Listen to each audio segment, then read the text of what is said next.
Дулат Исабеков. Бодау. Біздің мал дегенде жалғыз шыбышымыз болды. Оның өзін Қайнар бұлақтағы нағашы атам маған Бәсіре деп атап, күзге қарай үйге әкеп тастаған. Менің қуанышымда шек болмады. Өйткені кешке қарай ауыл балаларының бәрі өрістен мал келерде алдарынан шығады. Олармен ілесіп мен де кетемін. Оның өзі де бір серуен. Ойнаймыз, алсамыз. Өстіп жүргенде күнде батып, мал да кеп қалады. Әркім өзінің қой ешкілерін бөліп алып, үйлеріне қарай айдайды да, жалғыз сорайып мен қаламын. Кейде Қалқаманмен бірге кетіп қойларын көгендесемін. Қалқаманның велосипеді бар. Егер ол көңілдене қалса, ауылды бір-екі айналуға велосипедін бере қояды. Қалқаман өте ашуланшақ. Қарадай жүріп ренжиді. Қозысын қуаласып қойларын көгендесіп жүрсең де жақпайсың. Паң маңғаз. Кей-кейде жүннен ұстап жабыса қалған мені асау қойлар дырылдатып сүйрей жөнеледі. Ей, ұстама жүннен. Қойдың арқасы ауырады деп анадайдан айқайлайды. Мен амалын тауып асау ісектің мойнынан шап ете түсемін де көгенге қарай сүйрелеймін. Көгенге жете бергенде Қалқаман, мал көрмеген, қой ұстауды да білмейсің. Мұны маған бер, енді анау тұсақты ұста деп жарлық етеді. Маған оның бәрінен де мал көрмеген деген сөзі қатты батады. Іштегі намысымды қоздырады. Нағашы атам Бәсіре деп шыбыш әкеп бергенде Қалқаманның әлгіндей сөзінен құтылатын болғаныма қуандым. Сол шыбышымыз ерте көктемде туды. Таңертеңгі тәтті ұйқымнан апамның жұмсақ үні оятты. Тәкежан, ау Тәкежан, тұрмайсың ба, сенің Бәсірең туды ғой. Ұйқым шайдай ашылып кетті. Рас па? Рас, ауызғы үйде. Жаңа ғана туды. Мен дәлізге жүгіре шықтым. Үстінен сары уызы кеппеген шымқай қаралақ апам төсеп қойған пұшпақ үстінде жатыр. Аяқтары жіп-жіңішке. Екі бүйірі солқ-солқ етіп демалып қояды. Үп-үлкен екі құлағы жерге тиіп тұр. Күні кешеге дейін лақ деп атай беретін шыбышымыз бүгін ана болыпты. Бізден қызғанып, баласын қорғаншақтай береді. Кішкентайым-ай деп серейіп жатқан аяғынан ұстадым. Тұяқтары жұп-жұмсақ, езіліп кеткелі тұр. Қой, ұстама, қолыңның уы жайылып кетеді деді, апам мені кейін тартып. Апам да оны жақсы көріп тұр. Жарықтық, жарықтық деген сөздерін жиі-жиі қайталай береді. Сөйтіп, біздің үйден де жас төлдің маңыраған үні естілді. Сол үнмен бірге үйге ерекше бір жылылық, береке енгендей болды.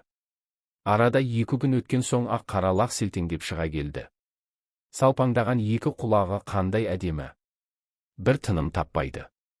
Төрден ауызғы үйге, ауызғы үйден төрге тасыр-түсір етіп шапқылаудан бір жалықпайды. Мен етпетімнен түсіп жазу жазып жатсам да дәптерді немесе сия сауытты басып өтеді. Ұрысқаныңды елең қылама. Қайтып айналып келіп үстіңе секіреді. Онан өтіп пеш түбінде бұйығып ұйықтап жатқан сары мысықты иіске боятады. Ол да ақымақ қой, орнынан атып тұрып, белін күжірейтіп күжілдейді де қалады. Сонан соң алдыңғы аяғымен лақтың кіп-кішкене тұмсығынан салып-салып қалады. Лақ болса оның үстінен секіріп өтіп, ауызғы үйге шаба жөнеледі. Оның ойыны кешке жақын ғана бәсеңсейді. Әлі шөп жемейтіндіктен мал келер қарсаңында қарны ашып, жіп-жіңішке сүйкімді даусыменен маңырайды келіп. Сол кезде ұстап ала қойсаң бұрынғысындай тулай бермейді. Бет-аузыңды түгел иіскелеп, ақыры құлағыңды тауып алады да өн бойыңды шымырлатып кеп сорады. Біздің шыбыш туғалы бері Қалқаманның менімен ара қатынасы алшақтаған сияқты. Ақылсынып өзінен асар жан жоқтай тұмсығын шүйіреді жүреді. Байқаймын, ол менің өз бетімше кеткенімді қызғанатын сияқты. Бір күні Топқойдан ешкімді айдап келе жатыр едім, велосипедімен қиқаңдап алдымнан Қалқаман шыға келді. Дөңгелегімен ешкіні қағып кете жаздады. Мал көрмеген. Маған оның мал көрмеген деген сөзі ақ қатты батады.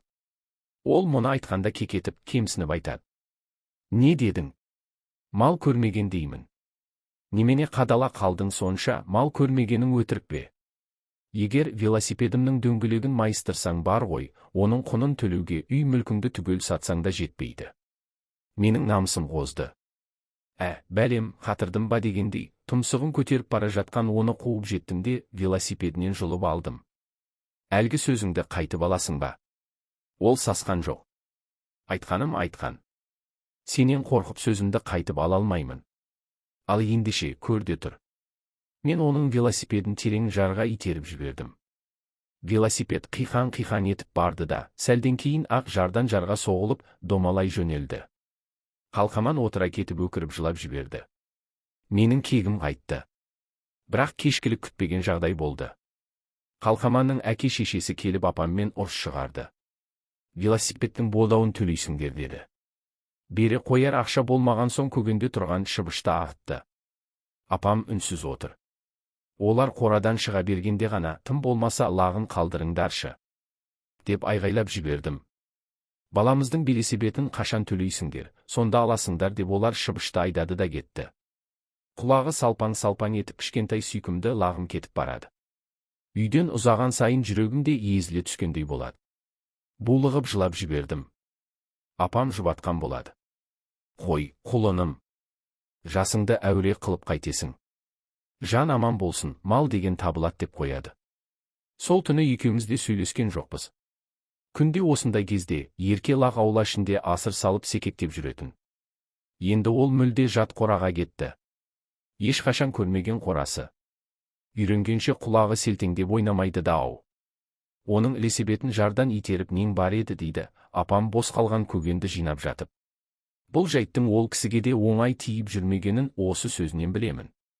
Мен тағы да мал алдынан шықпайтын болдым. Қалқаманға таба болғым келмейді. Әйтсе де, шыбыш көзге көрінгенде ішкі дүнием өртеніп кеткендей болады. Бір күні шыбыш есік алдына келіп тұр екен. Лағында ертіп келіпті. Ол бұрынғысынша секектеп ойнап жүр. Мойындағы біз таққан қызыл шашақты жаңа иелері алып тастапты. Ішім жылып кетті. Шөре-шөре деп дауыстадым. Лақ жүгіріп келіп алақанымды, бетімді иіскеледі. Жанары мүлт-мүлт етеді. Мені сағынып қалған сияқты, ол жақта өзін ешкімнің еркелетпейтінін айтып, мұңын шағып тұрған секілді. Мен лақты аядым, өзімді кінәладым. Кешір мені. Бәрі де менен болды деймін оның мойнынан сипалап. Мен ақша жинай бастадым. Колхозда мақта баптағаның үшін 2 күн сайын ақша беріліп тұрады. Жартысын апама беремін де, жартысын жасырып қаламын. Ондағы ойым апамды ойда жоқта қуанту. Енді дәл осылай бір ай жинасам Қалқаманның велосипедін алып беремін. Күндер өте берді. Менің де ақшам көбейіп келеді. Үй артына шығып алып күнде санаймын. Ақыры көптен күткен күнде жетті-ау. Менің қолымда велосипедке жететін ақша бар. Ылғи 1 сом, 3 сомдықтан жиналғандықтан 2 қалтама әзер сияды. Барлық жағдайды апама айттым. Ол кісі илана қоймады. Сонан соң бір буда ақшаны үстел үстіне тастай бердім. Апам қуанғаннан не дерін білмей қалды. Сөйтіп кірленген көңіл бір жаңғырды. Кешке қарай апам екеуміз дүкенге барып велосипед алдық та, Қалқаманның үйіне тарттық. Қуанып асыға басып келеміз. Ақыр жеттік-ау. Мен қақпадан енген бетте көгенге қарадым. Шыбышты көре сала жетекке алмақпын. Қалқамандар биік сыпа үстінде кешкі астарын ішіп отыр екен. Бізді көріп таңданғандай үрпиісіп қалды. Апам олармен күбірлеп қана амандасты. Сонан соң келген жұмысын айтты. Мен велосипедті үй қабырғасына сүйеп, апамның ишаратын күтіп тұрмын. Олар әлі үнсіз. Біздің сөзімізге барлы жоқты жауап қайтармады.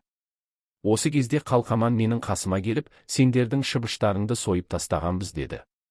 Терісі әне, жаюлы тұр, не дейсің? Лағы қайда? Лағында көкем сойып тастады. Енесі жоқ болған соң ауырып өлді. Бірақ оның терісін сол күні ит жеп кетті. Мен жансыз адамдай мелшиіп тұрып қалдым.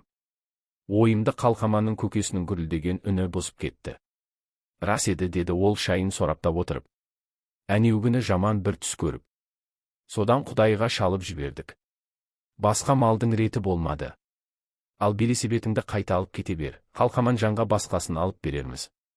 Сылқ етіп отыра кеттім. Көз алдымдағы дүние қарауытып бара жатыр. Оны өлтірген сендерсіңдер. Мейірімсіздер өңшең деймін күбірлеп. Ол сөзім өзіме де естілмей.